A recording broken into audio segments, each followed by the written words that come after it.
बचाने और बढ़ाने के इसी सिलसिले को आगे ले चलते हुए हम औपचारिक स्वागत भाषण के लिए, अनौपचारिक स्वागत तो बार बार क्रम भंग करके बीच बीच में भी होता रह सकता है, औपचारिक स्वागत भाषण के लिए आमंत्रित करते हैं प्रसिद्ध सामाजिक कार्यकर्ता हमारे बनारस की ही डॉक्टर मुनीज़ा रफ़ीक जी को। वे आएं, हमारे अतिथियों का स्वागत करें।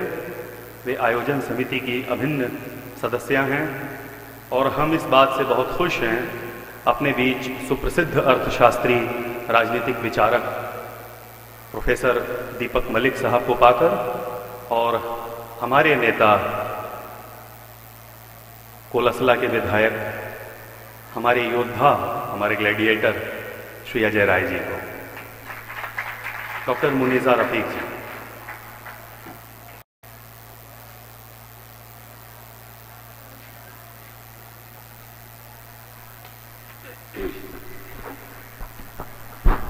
धन्यवाद व्योमेश जी। आज 9 अगस्त है और आप सब लोगों को पता ही होगा कि आज अगस्त क्रांति भी है और इस अगस्त क्रांति के अवसर पर बनारस में समावेशी और बहुलतावादी संस्कृति के लिए बनारस कन्वेंशन आयोजित किया गया है। इसमें बनारस शहर के अलावा आसपास से भी लोग आए हुए हैं और एक बड़ी संख्या में आज यहाँ जो लोग आए हैं उनका हम आयोजन समिति की तरफ से, बनारस और काशी की ओर से स्वागत करते हैं। इस बनारस कन्वेंशन की ज़रूरत क्यों पड़ी?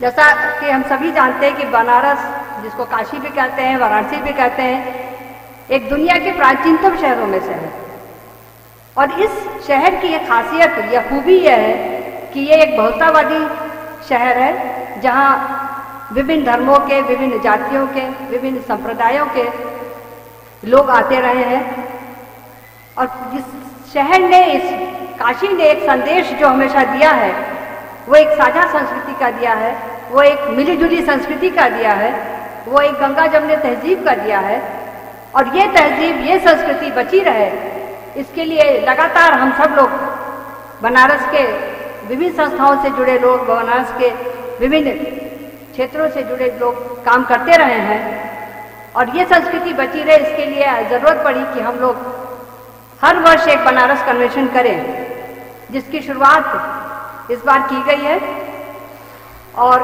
इसमें आप सबका सहयोग मिला है, जिसके लिए हम सब लोग आपका धन्यवाद करते हैं। हमारे बीच पंडित विकास महाराज, पंडित प्रभाष महाराज जी, अभिषेक जी ने अभी कार्यक्रम प्रस्तुत किया, जिसको हम सब लोगों ने आनंद लिया। उसका हम उन लोगों का स्वागत भी करते हैं और उनका धन्यवाद करते हैं कि वो इस बनारस कन्वेंशन में आए और उन्होंने अपनी प्रस्तुति हम लोगों के सामने प्रस्तुत किया। हमारे बीच जो लोग आ चुके हैं उनका तो स्वागत करेंगे ही, जो नहीं आए हैं वो भी आते रहेंगे, क्योंकि ये कन्वेंशन अभी शुरू हुआ है और ये दिन भर का कार्यक्रम चलता रहेगा। बीच बीच में लोग इसमें अपनी बातें रखेंगे, कुछ कल्चरल कार्यक्रम भी होंगे, कुछ नाटक होगा, कुछ छोटी फिल्म दिखाई जाएगी और अंत में एक रैली भी निकाली जाएगी जो लहराबीर तक जाएगी। जो लोग अभी आने वाले हैं, जिनमें स्वामी अभिमुक्तेश्वरानंद जी आने वाले हैं, मौलाना हारून रशीद जी आने वाले हैं, मौलाना बातिन साहब आने वाले हैं और इनका तो स्वागत होगा ही। जो आ चुके हैं उनमें हमारे बीच बनारस के, बनारस ही नहीं बल्कि देश विदेश के विद्वान गण भी यहाँ बैठे हुए हैं और हम उनका स्वागत करते हैं, जिसमें प्रोफेसर दीपक मलिक यहाँ पर हैं, जो बनारस में एक जानी मानी हस्ती है। बनारस कन्वेंशन की ओर से, आयोजन समिति की ओर से उनका स्वागत है। हमारे बीच गोपाल मेनन जी आए हुए हैं, जो फिल्म मेकर हैं, उनकी अच्छी अच्छी फिल्में हम लोगों ने देखी है और आज भी एक डॉक्यूमेंट्री फिल्म जो उन्होंने मुजफ्फरनगर पे बनाई है उसको हम लोग दोपहर बाद देखेंगे। गोपाल मेनन जी कल ही आ गए थे, उनका स्वागत है इस कन्वेंशन में। इस बीच हमारे बीच नागेश्वर पटनायक जी, जो वरिष्ठ पत्रकार हैं और संस्थापक हैं उड़ीसा में विजय पोर्टल के, वो आ चुके हैं। उनका इस काशी की नगरी में, इस बनारस शहर में स्वागत है। डॉक्टर तीर विजय सिंह प्रधान संपादक हैं हिंदुस्तान के, पटना के, वो हमारे बीच बैठे हैं, उनका हम स्वागत करते हैं। बनारस में जो हमारे बीच में है, हमारे इस संघर्ष में, इस समारोह में, इस कन्वेंशन में जिनका सहयोग रहता रहा है, हमारे विधायक भी हैं, कोलसला से अजय राय जी हैं हमारे बीच में, जो अभी अपनी बातें भी रखेंगे। उनका इस कन्वेंशन की ओर से, आयोजन समिति की ओर से हम स्वागत करते हैं कि वो अपने बिजी शेड्यूल से, अपनी व्यस्तता से समय निकाल कर यहाँ आए हैं, उनका स्वागत है। हमारे बीच में एक हस्ती और भी है जो बनारस से अब जुड़ गई है शायद, और उनका लगातार आना जाना रहता है, जो एक सामाजिक कार्यकर्ता हैं और राजीव गांधी सद्भावना अवार्ड भी जिनको मिला है, पद्मश्री अवार्ड से और देश विदेश के अन्य अवार्ड से वो सम्मानित की जा चुकी हैं, जो अब बनारस के लिए जाना माना नाम हो चुका है। तीस्ता सितरवार जी हमारे बीच में हैं और वो कुछ दिनों से यहाँ है, जो लगातार छोटे छोटे जगहों पे हम लोग उनके कार्यक्रम करते रहे हैं। तीस्ता सितरवार जी का इस काशी की नगरी में बनारस जो आयोजन समिति है, उनका स्वागत है और उनसे ये है कि वो लगातार आए, और इसमें ज़रूरत भी है आज कि हम इस संस्कृति को, इस साझा संस्कृति को चलाने में आप सबके सहयोग की ज़रूरत भी है। डॉक्टर MP चौरसिया जो CMO बनारस के हैं, वो भी हमारे बीच में आ चुके हैं, उनका भी स्वागत है और उस बीच में उनको भी हम लोग मौका देंगे कि वो अपनी बातें रखें। बनारस की विभिन्न संस्थाओं से जुड़े हुए लोग जो यहाँ पर हैं, जैसे हमारे बीच में डॉक्टर बिंदु सिंह हैं, नंदलाल हैं, रंजू हैं, बल्लभ जी हैं, डॉक्टर आरिफ हैं, हम इन सब, डॉक्टर SP राय साहब हैं हमारे बीच, दयानंद जी हैं, वरिष्ठ पत्रकार हैं, और जिनका नाम अगर छूट गया है तो उनका भी हम सब हार्दिक से स्वागत करते हैं और इसमें चाहेंगे कि वो दिन भर यहाँ पर रहें और इस कार्यक्रम को सफल बनाने में सहयोग दें। जो लोग हमारे बीच में आते रहेंगे, जिसमें आने में जो लोगों का नाम है, उसमें भिक्तु कीर्ति मंदिर के रतन बौद्ध गुरु आने वाले हैं, फादर गैब्रियल आएंगे, मौलाना हारून रशीद, मौलाना बातिल साहब, राजेंद्र सिंह जो जल पुरुष हैं वो भी आ रहे हैं, उन सब का स्वागत है। स्वागत इस जो आयोजन समिति है, स्वागत बना रहे बनारस और मानवाधिकार जन निगरानी समिति और बुनकर दस्तकार समिति की ओर से भी स्वागत है। काशी और बनारस की साझी संस्कृति की ओर से स्वागत है। इसके साथ ही हम आगे अपना कार्यक्रम ले जाएंगे। आप सबको धन्यवाद।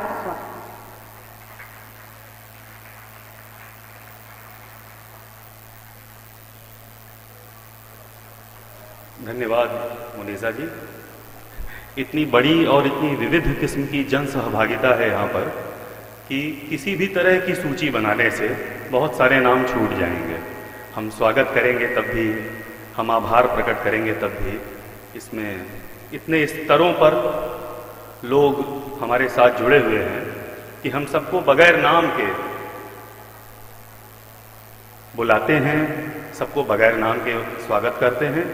और बनारस के प्रशासन के प्रतिनिधि के रूप में हमारे बीच CMO साहब श्री MP चौरसिया जी मौजूद हैं।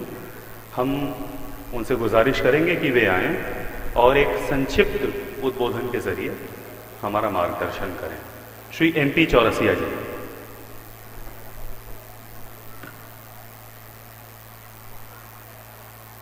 सभागार में उपस्थित परम आदरणीय जन, इस सभा में हम सबका हार्दिक अभिनंदन और वंदन करते हैं तथा प्रभु से प्रार्थना करते हैं कि हम सबको चेतना से भर दे।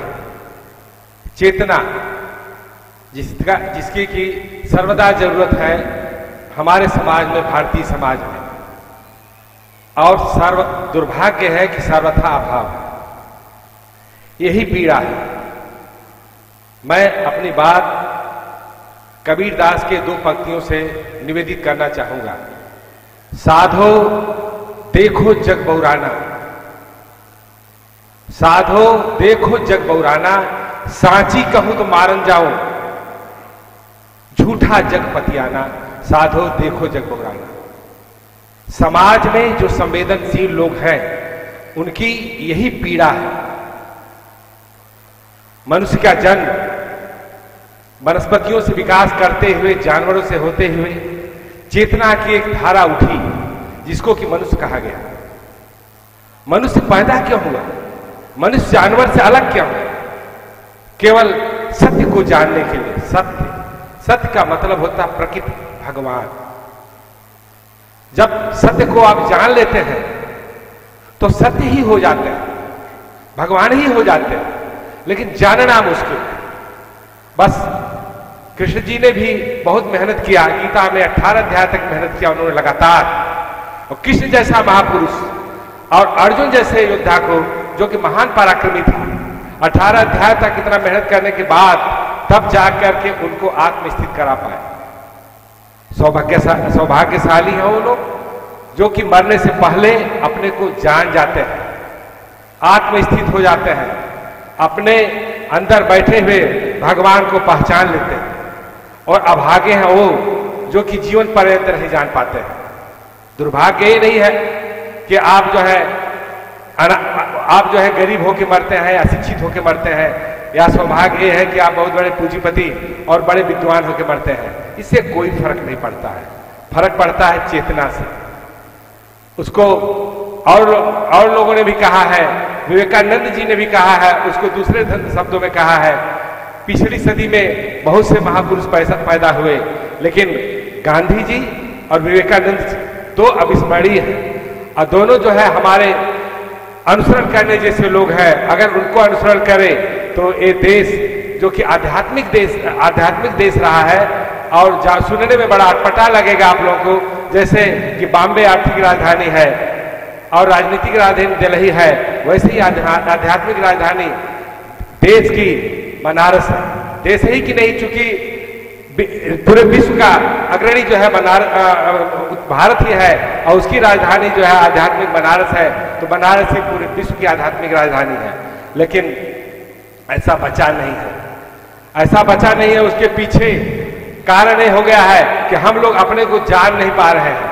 हम लोग एक बल्ब जैसे बिहेव कर रहे हैं, पूरा समाज, ज्यादातर लोग बल्ब है, बिजली के बल्ब हैं, जैसे कि स्विच कोई किसी के हाथ में है, आप केवल जल जाते हैं। आपका रिमोट दूसरे के हाथ में है। यही हमारा दुर्भाग्य है कि हमारा रिमोट दूसरे के हाथ में है। हमारा रिमोट अपने पास होना चाहिए। रिमोट एक वक्त हुआ करता था कि 4 स्तंभ हुआ करते थे समाज के, वो जो है विधायिका, न्यायपालिका, कार्यपालिका और पत्रकारिता। लेकिन दुर्भाग्य ही हमारा है कि आज पत्रकारिता ही चारों स्तंभ बन गई है। एक वक्त था कि साहित्य समाज का दर्पण हुआ करता था, जैसा समाज होता था वैसा साहित्य होता था। लेकिन आज जो है साहित्य समाज का दर्पण हो गया है। हम लोग कुछ अपने को नहीं समझ पा रहे हैं, कौन कहां ले जा रहा है। बस मीडिया के हाथ में हम आ गए हैं। केवल मीडिया जो चाहे सो कर दे। हम यही दुर्भाग्य हमारा कि मीडिया के हाथ में चले गए। ऐसा नहीं है, ऐसा नहीं होना चाहिए कि मीडिया गलत है। मीडिया गलत नहीं है, केवल 10 पूंजीपति है जिनके के हाथ में, जैसे हमारा स्विच जो है मीडिया के हाथ में है। पत्रकारों का बहुत बुद्धिजीवी आदमी है, पत्रकारिता में बहुत बुद्धिजीवी लोग, समाज के अग्रणी लोग पत्रकारिता में है, जुड़े हुए हैं। लेकिन उनका रिमोट जो है पूंजीपतियों के हाथ में है। उनका रिमोट भी वो स्वतंत्र नहीं है। अगर स्वतंत्र होते तो आज ये दिशा नहीं होती समाज की, इतना ज्यादा हम लोगों में वैमनस्य नहीं होता, ऐसी ऐसी घटनाएं घट रही हैं। अगर हम मनुष्य पैदा हुआ है धार्मिक होने के लिए, धार्मिक, अगर जो धार्मिक मनुष्य नहीं है वो पशु से बदतर है। पशुता तो अपने तक सीमित रहती है, लेकिन जब मनुष्य धर्म से टूटता है तो हो जाता है सांप्रदायिक। धर्म समझने की चीज है, धर्म एक ही है, वो है मानव धर्म। इससे बड़ा धर्म कोई नहीं है। और जो और सब चीजें आई हैं वो सांप्रदायिकता को लेकर के है। हिंदू कहता है, मुसलमान कहता है, ईसाई कहता है, सब लोग अलग अलग अपने को समझते हैं। कुछ भी नहीं अलग है, समझने की बात है। हम क्या ग्रह से भी जुड़े हुए हैं। अगर आप समुद्र के किनारे को देखिए, बात लंबी हो जाएगी, मैं इसलिए स्टार्ट करना चाहूंगा। बात तो इतनी लंबी होगी कि मैं जितनी मेरी लाइफ है उतने घंटे भी बोलूं तो भी मेरी पीड़ा नहीं कम होगी। लेकिन हम समुद्र के किनारे बैठते हैं तो आप शांत हो जाते हैं। क्यों शांत होते हैं? आपने सोचा कि समुद्र के किनारे बैठ करके चांदनी रात में अच्छा क्यों लगता है? उसके पीछे रीजनिंग है। साइंटिफिक कारण है। कारण यह है कि समुद्र के पानी का कंपोजिशन वही रहता है जो कि आपके शरीर का कंपोजिशन है, दोनों एक है। आप पूर्णमासी में चंद्रमा को देखते हैं तो शांति मिलती है, उसके पीछे रीजनिंग है। अगर बुद्ध जी को बुद्धत्व प्राप्त हुआ उस दिन, अगर पूर्णमासी के दिन हुआ, तो उसमें हमारे और चंद्रमा के बीच में भी एक लगाव है, एक समरूपता है। तो कैसे हम लोग अलग अलग हो गए हैं। जो हमारे पृथ्वी पे धार्मिक ग्रंथ आए, पहले गीता आई, बाद में बाइबल आया, कुरान आया, उससे पहले धम्मपद आया था। ये सब चीजें आप लोग सोचते होंगे कि अलग अलग है, कुछ भी अलग नहीं है। ये चाहे महावीर हो, चाहे बुद्ध हो, चाहे कृष्ण हो, चाहे कबीर हो, चाहे क्राइस्ट हो, ये लोग कुछ नहीं थे। ये बांस की पोंगरी थे, हमारे ही जैसे थे, आप ही जैसे थे। लेकिन आदमी जब निर्विचार हो जाता है, निर्विकार हो जाता है, तो उसमें बुद्धत्व आ जाता है, उसमें प्रकृति उतर आती है।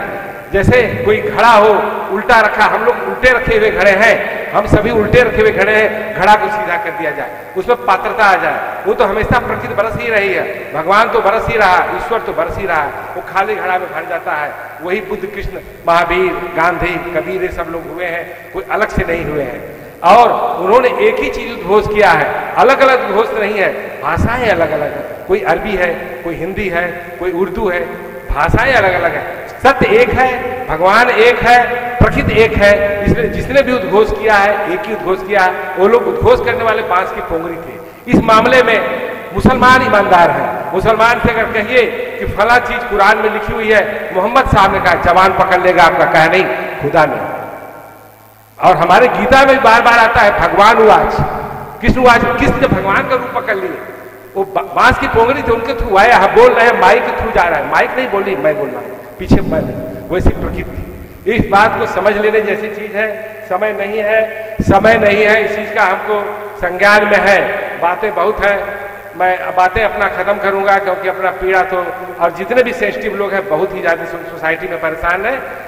पीड़ा मैं समझता हूँ। मैं तो कभी कभी सोचता हूँ कि कहीं ऐसा तो नहीं है कि कबीर की पंक्तियां कि सगरी दुनिया भई सयानी एक ही मैं बौराना, ऐसा तो नहीं, क्योंकि समाज तो दूसरे दिशा में जा रहा है, अपनी सोच दूसरे तरफ जा रही है। तो हमको लगता है कि हम ही गड़बड़ है, क्योंकि 99 लोग गड़बड़ नहीं हो सकते, एक लोग गड़बड़ हो सकते हैं।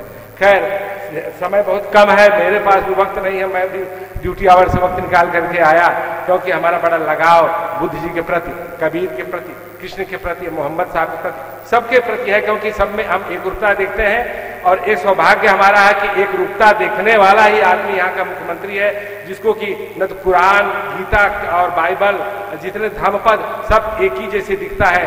बस हमारी यही उपलब्धि है। अगर हम उस चीज को देख ले, जान ले कि सब में एक रूपता है, एक ही चीज है, तो बस हो गया, मनुष्य होने का अर्थ में मिल गया।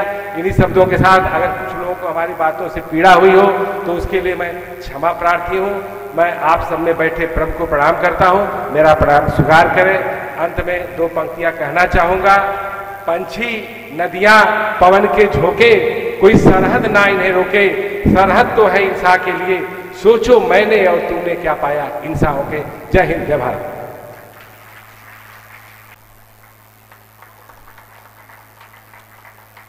डॉक्टर आरिफ से गुजारिश है कि वे भी मंच पर आ जाएं।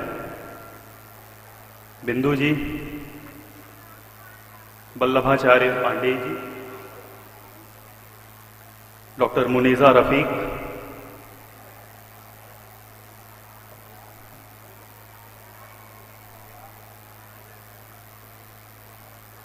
मानवाधिकार जन निगरानी समिति के साथियों से गुजारिश है कि वे सद्भावना मैनुअल का विमोचन हमारे मंचासीन अतिथियों से करवाएं।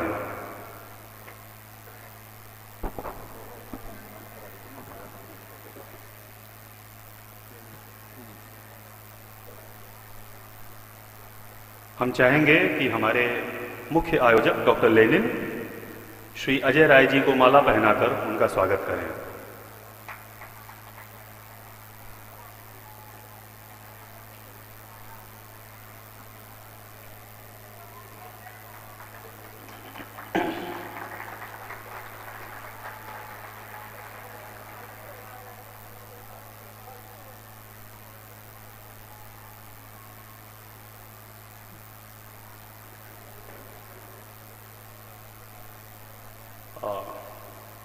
डॉक्टर लेनिन से ही गुजारिश है कि हमारे सभी मंचासीन अतिथियों को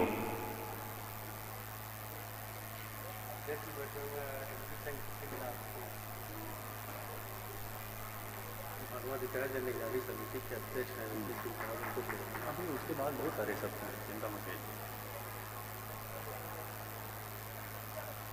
बिंदु जी, वल्लभाचार्य पांडे जी,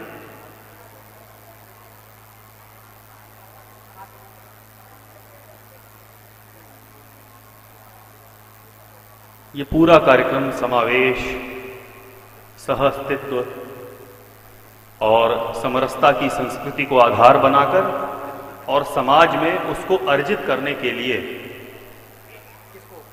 कॉन्सेप्चुअलाइज किया गया है। इसी क्रम में सद्भावना मैनुअल का लोकार्पण आपके सामने किया जा रहा है। ये मैनुअल मानवाधिकार जन निगरानी समिति का आयोजन है, एक पुस्तिका।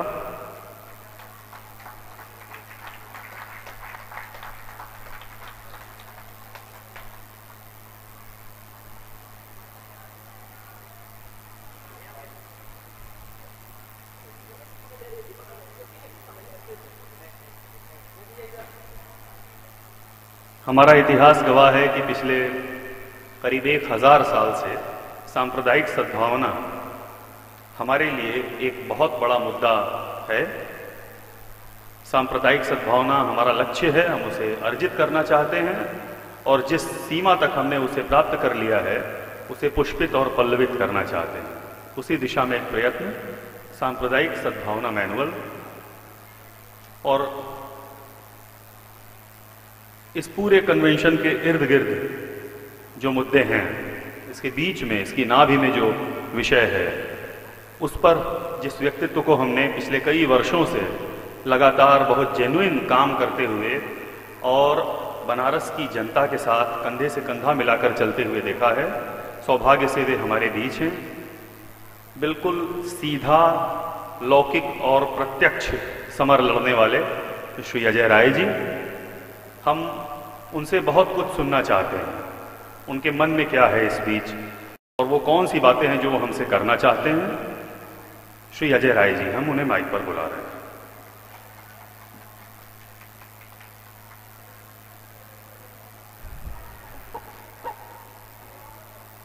आज इस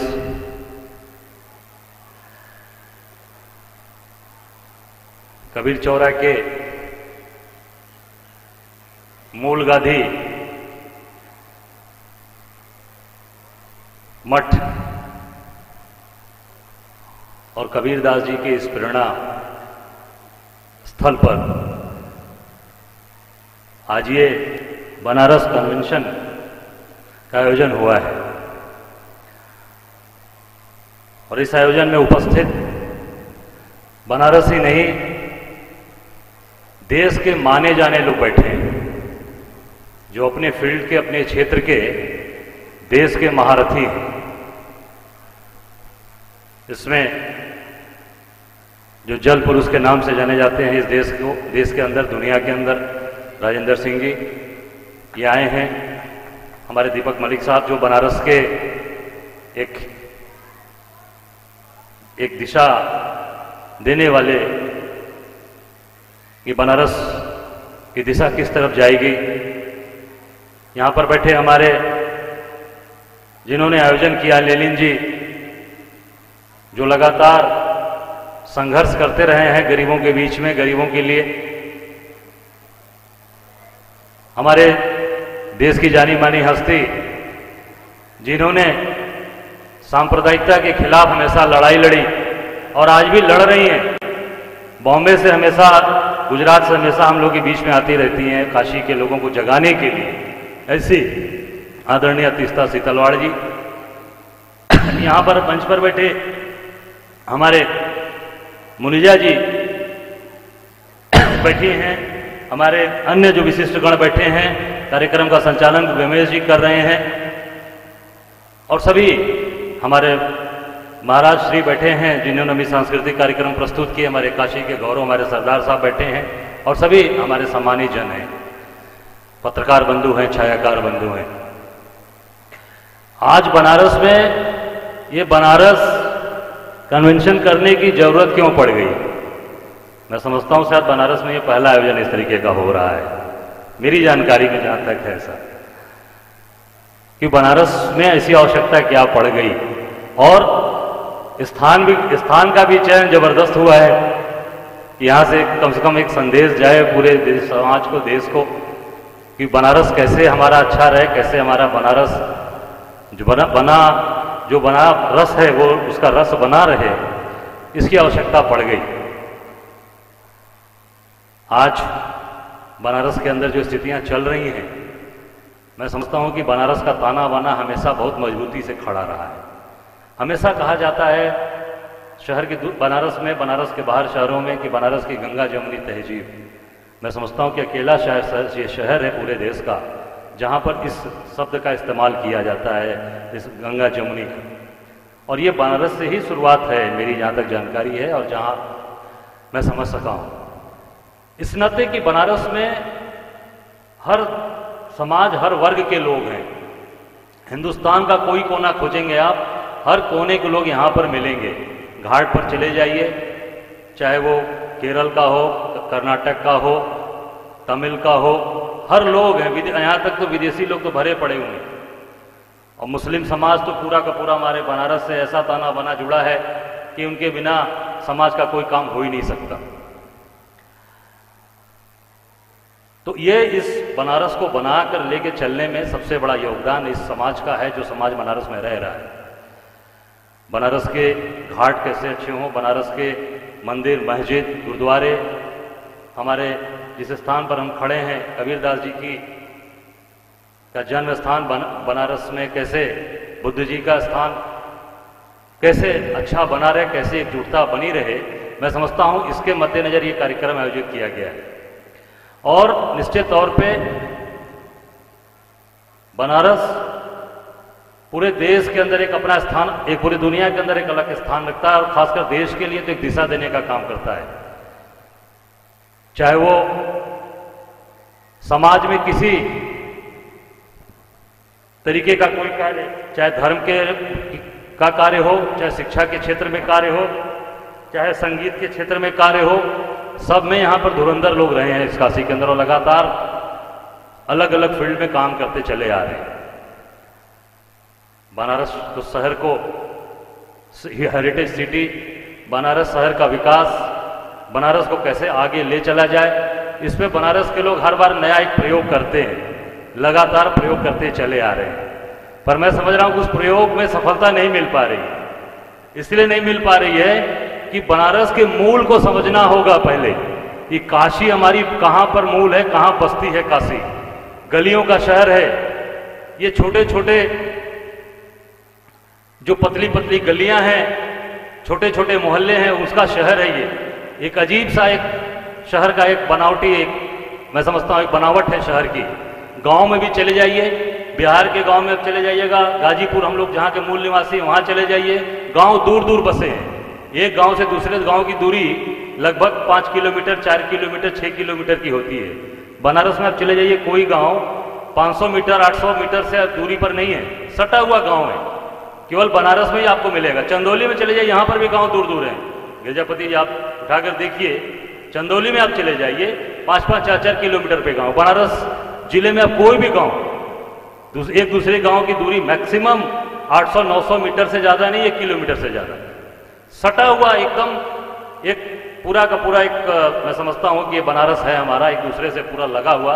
ये एक, मैं तो 20 सालों से अपनी विधानसभा में काम कर रहा हूँ, 18 साल विधानसभा में हो गया, 20-22 साल से वहाँ काम कर रहा हूँ। तो लगातार मुझे जो सीखने को मिला गांव से, शहरों से, वो ये लगा कि आपस में इतना लगाव है कि लोग दूर जाकर फैलना नहीं चाहते, गांव से निकलकर बाहर जाकर अपना मकान नहीं बनाना चाहते, गांव में ही एक छोटी जमीन किनारे लेकर वहीं पर बसना चाहते हैं। बनारस शहर में भी देख लीजिए, लोग चाहते हैं कि शहर के अंदर ही बसे, इसीलिए कंजेशन है शहर में, बाहर नहीं निकलना चाहते। बाकी शहरों में देख लीजिए, तुरंत दूसरा एक शहर बस जाता है, खट से दूसरा नोएडा, ग्रेटर नोएडा, तमाम अन्य शहर बस जाते हैं। बनारस में ऐसा नहीं है, तमाम लोगों ने कॉलोनियां बाहर बना रखी हैं, खाली पड़ी हुई है। शहर में छोटी जगह भैया हमके मिल जाए, हम एठियां बना के रहो, ये एक मानसिकता है शहर की। पक्के महल के लोगों को आप कह दीजिए कि आप बाहर चले जाइए रहने के लिए, वो जीवन में नहीं जा सकते कि भैया गंगा जी नहाए कि हमके न मिली, दर्शन करे कि न मिली। ये बनारस की अजीब एक सोच है। मैं समझता हूँ इसी सोच के नाते बनारस एक मजबूती से खड़ा है आज। इसे ही बचा कर लेके चलने की आवश्यकता है हम लोगों को। और इसमें यहाँ बैठे लोग जो बुद्धिजीवी लोग हैं, जो हमारे बाहर से लोग आए हैं, ये सब लोग ये चाह रहे हैं कि बनारस हमारा कैसे अच्छा बचा रहे।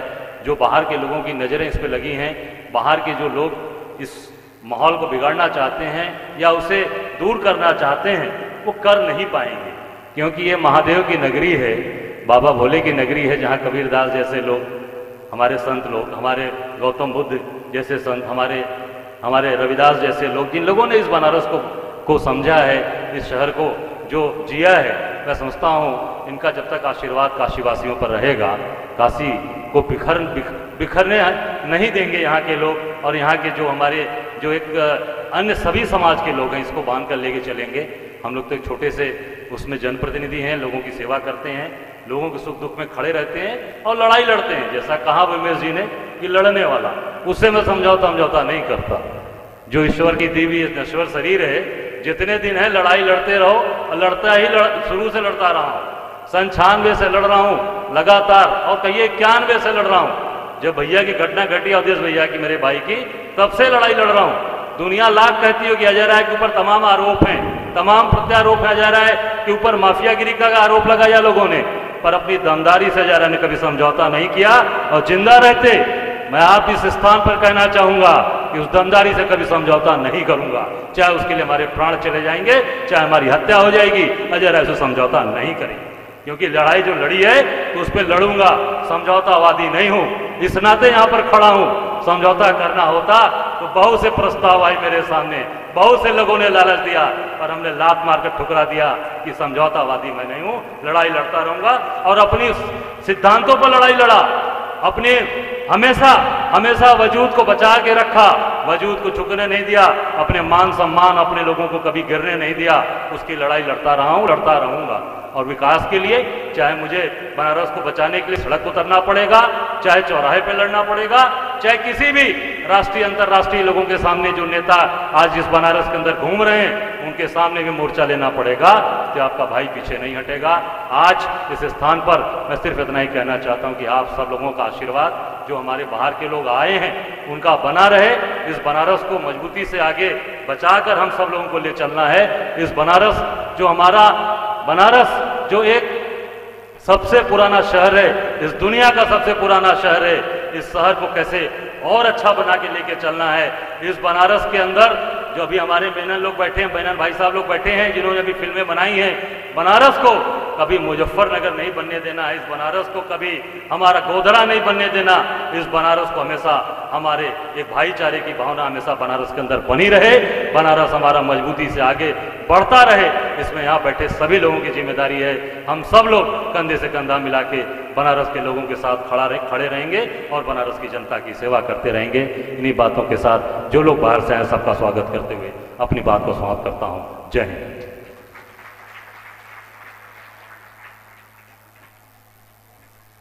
शुक्रिया अजय राय जी। आपने सुना कि उनके सरोकार और उनके संकल्प सिर्फ राजनीति तक महदूद नहीं हैं, वे समाज के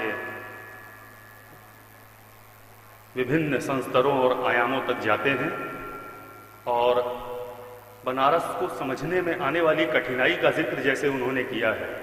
दरअसल विकास का सारा खेल बनारस की सही समझ पर टिका हुआ है।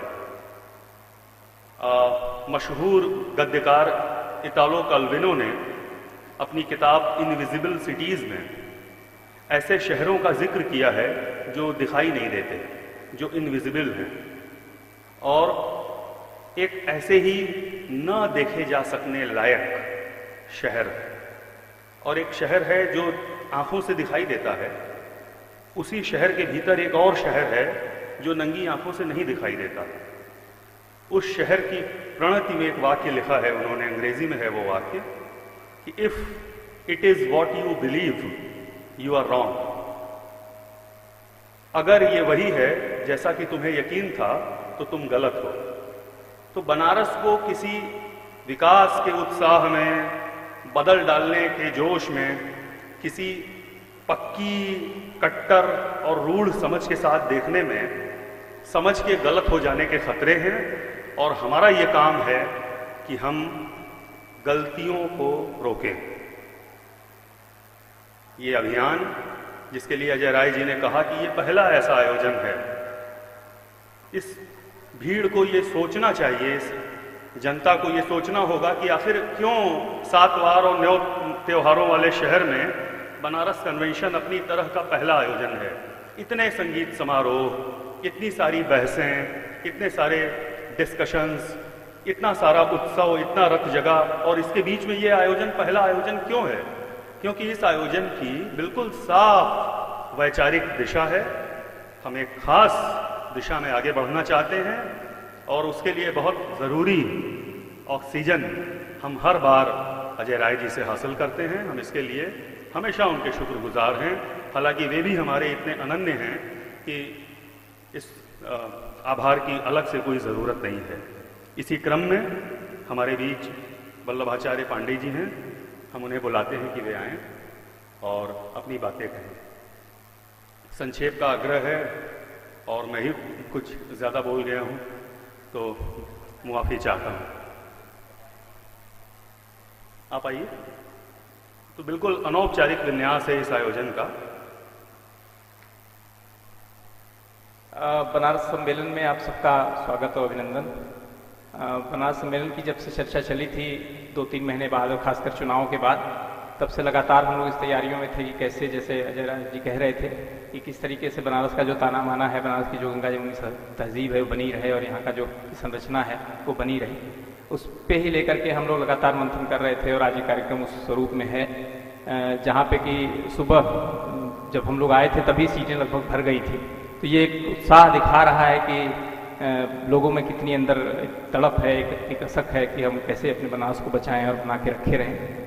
और इसमें जो भी लोग वहाँ से बाहर से आए और इस कार्यक्रम में सहभागी बने, सब लोग बहुत धन्यवाद के पात्र हैं, और बाद में भी इनका सहयोग मिलेगा।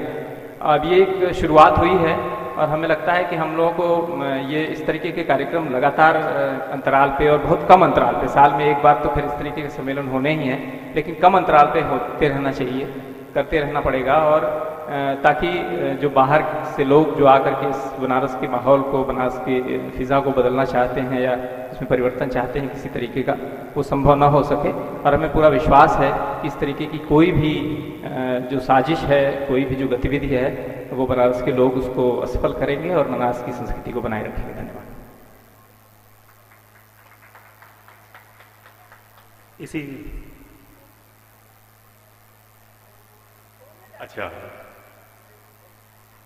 इसी क्रम में डॉक्टर आरिफ को हम बुलाते हैं कि वे आएं और अपनी बातें हमसे कहें। डॉक्टर आरिफ।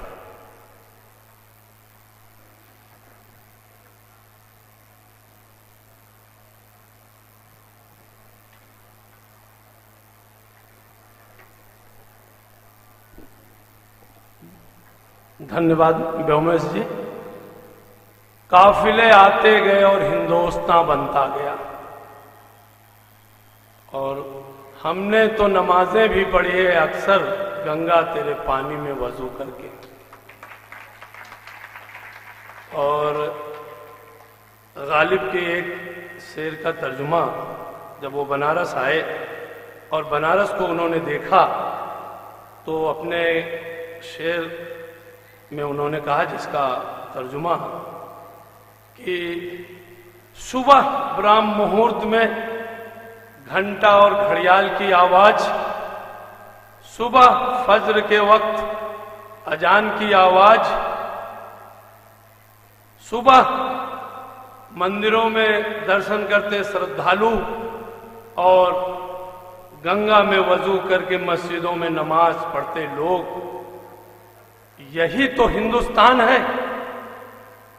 और वो बनारस में दिखलाई पड़ता है। बनारस की इसी संस्कृति को, इसी साझा संस्कृति को, इसी मिलीजुली तहजीब को बचाए रखने के लिए बना रहे बनारस का आयोजन किया गया। सदियों से हम साथ रहे हों, तुलसीदास आए हों, कबीर का युग रहा हो, मालवीय जी का युग रहा हो, शेख अली हजी का युग रहा हो, अलवी साहब का युग रहा हो, लोग आते गए और हिंदुस्तान बनता गया, और उस हिंदुस्तान बनाने में इस तीनों लोगों की न्यारी काशी का जो योगदान रहा है उसे बनाए रखने के लिए आज और जो सहयोग और जो संघर्ष की बात अजय राय जी ने कही है, हम लोग सब लोग तहे दिल से उसका स्वागत करते हैं। और यहाँ आने के लिए आयोजकों की तरफ से, PVCHR की तरफ से, हमारे पूरे उपस्थित जन समुदाय की तरफ से, अपने तरफ से मैं उनका धन्यवाद ज्ञापित करता हूँ। धन्यवाद।